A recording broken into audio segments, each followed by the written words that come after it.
Assalamualaikum warahmatullahi wabarakatuh. Perkenalkan, saya Bayu Syarita Wizara Sojo dengan NPM 11719296. Hari ini saya akan melakukan keterampilan klinis, pemeriksaan penghidu dan pengecapan. Selamat siang Ibu. Siang dok. Perkenalkan, saya dengan Dr. Gita yang bertugas berjaga di klinik pada siang hari ini. Benar dengan Ibu Syaril, Bu? Benar dok. Umur Ibu 25 tahun, benar Bu? Benar. Baik Ibu, sesuai dengan jadwal kemarin, hari ini kita akan melakukan pemeriksaan penciuman dan pengecapan ya Bu ya. Pemeriksaan ini untuk mengetahui apakah adanya keabnormalitasan pada penciuman dan pengecapan Ibu. Mungkin pemeriksaan ini sedikit tidak nyaman ya Bu ya, karena saya mungkin akan membutuhkan kerja sama Ibu, seperti Ibu untuk dites bagaimana Ibu bisa membedakan dari sampel-sampel yang mungkin saya ambil.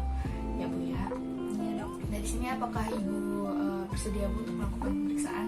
Iya bersedia dok. Mulai pemeriksaan pada pasien, alangkah baiknya untuk menyiapkan alat dan bahan terlebih dahulu. Pertama, untuk pemeriksaan rinoskopi anterior dan posterior dibutuhkan spekulum, lalu juga dibutuhkan kaca nasofaring, lalu untuk alat-alat untuk pengecekan penciuman dibutuhkan bau-bauan seperti bau teh, bau kopi, bau alkohol, dan bau wangi-wangian. Lalu sebelum melakukan pemeriksaan, alangkah baiknya untuk menyiapkan lampu kepala untuk pemeriksaan nasofaring, untuk pemeriksaan rinoskopi anterior dan pemeriksaan rinoskopi posterior. Lalu sebelum melakukan pemeriksaan, alangkah baiknya untuk mencuci tangan terlebih dahulu.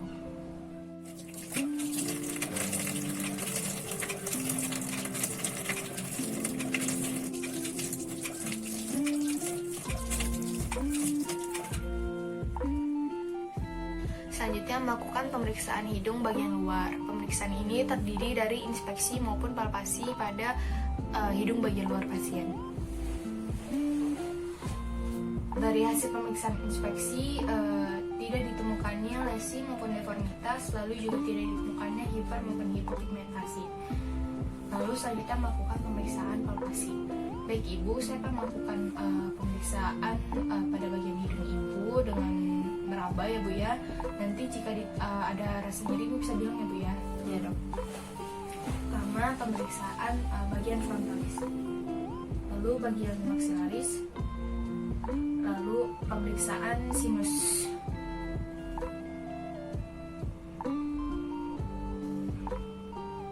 Baik.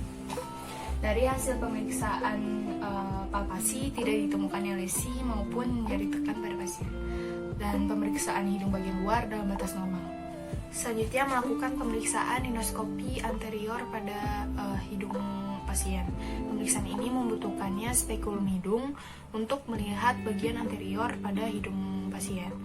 Nanti pasien diminta untuk sedikit mengadah, lalu untuk spekulum hidungnya bisa dimasukkan secara perlahan pada lubang hidung pasien, lalu dibuka dengan hati-hati agar tidak melukai pada bagian hidung pasien.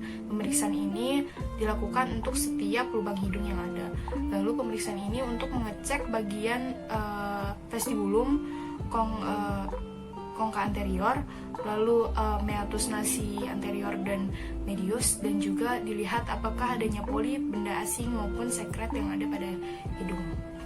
Untuk pemeriksaan selanjutnya yaitu pemeriksaan rinoskopi posterior. Pemeriksaan ini akan membutuhkan kaca nasofaring, di mana nanti kaca ini akan dimasukkan melalui mulut, lalu nanti pasien diminta untuk bernafas melalui mulut untuk membuat uvulanya terbuka. Lalu nanti dilihat bagian posterior hidung, yaitu terdiri dari calvum nasi posterior, lalu juga ostium tubaeustatius dan adenoid, lalu dilihat apakah adanya polip yang bermassa. Selanjutnya melakukan pemeriksaan penciuman pada pasien. Nanti pasien akan diberikan penutup mata agar tidak mengenali bau yang akan diberikan. Nanti pasien akan diminta juga setelah ditutup matanya, pemeriksa akan memberikan bau-bauan yang ada, lalu meminta pasien bagaimana bisa menginterpretasikan bau-bauan yang diberikan seperti bau teh, bau kopi, dan yang lainnya. Baik Ibu, selanjutnya saya akan melakukan pemeriksaan penciuman pada ibu. Sebelumnya tolong dipasang penutup matanya.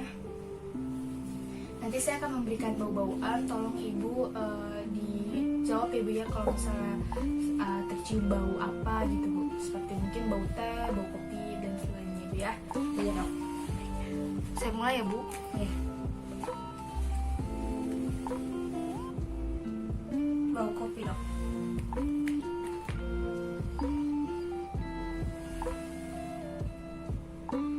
Bau wangi-wangian.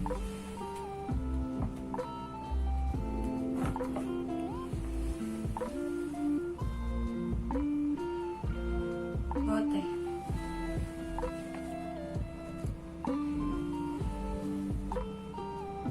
Bau alkohol. Baik, boleh dibuka bu penutup matanya. Dari hasil penciuman pasien didapatkan pada penciuman pasien itu dalam batas normal. Selanjutnya melakukan pemeriksaan pengecapan pada lidah pasien. Alat dan bahan yang diperlukan nanti ada bahan-bahan seperti air gula untuk rasa manis, lalu air juga untuk rasa asam, lalu air garam untuk rasa asin, dan sedikit vitamin C yang nanti akan dilarutkan dengan air untuk rasa pahit.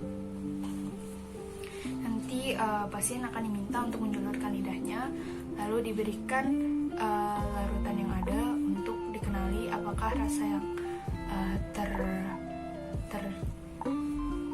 rasa yang dirasakan oleh pasien. Baik ibu, selanjutnya saya akan melakukan pemeriksaan pengecapan pada lidah ibu ya bu ya.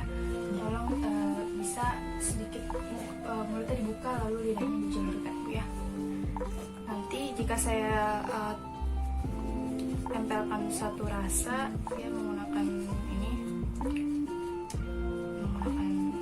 tisu, nanti ibu bisa di ini misalkan kalau ini rasanya asin atau rasanya manis ya. Ya dok.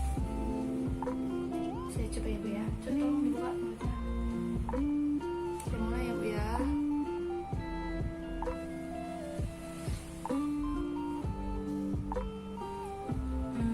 Manis dok. Manis.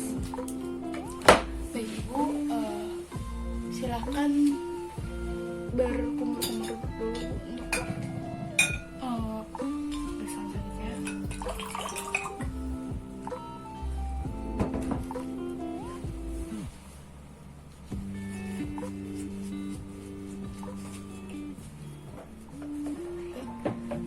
Selanjutnya ya bu ya.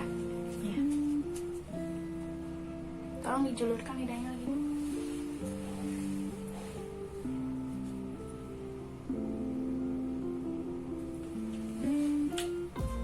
Asam rasanya. Baik.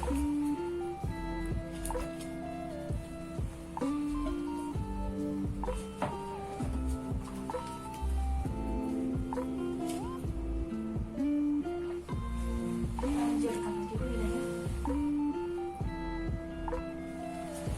Asin ya.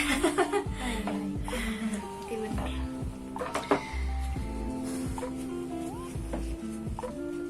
Belum ada habis ini. Iya.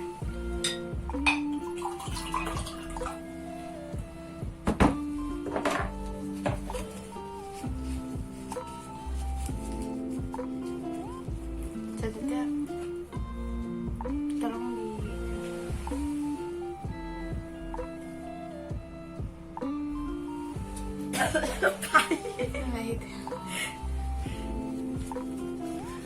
Baik, dari hasil pemeriksaan pengecapan pasien, pada pengecapan pasien semuanya dalam batas normal karena pasien dapat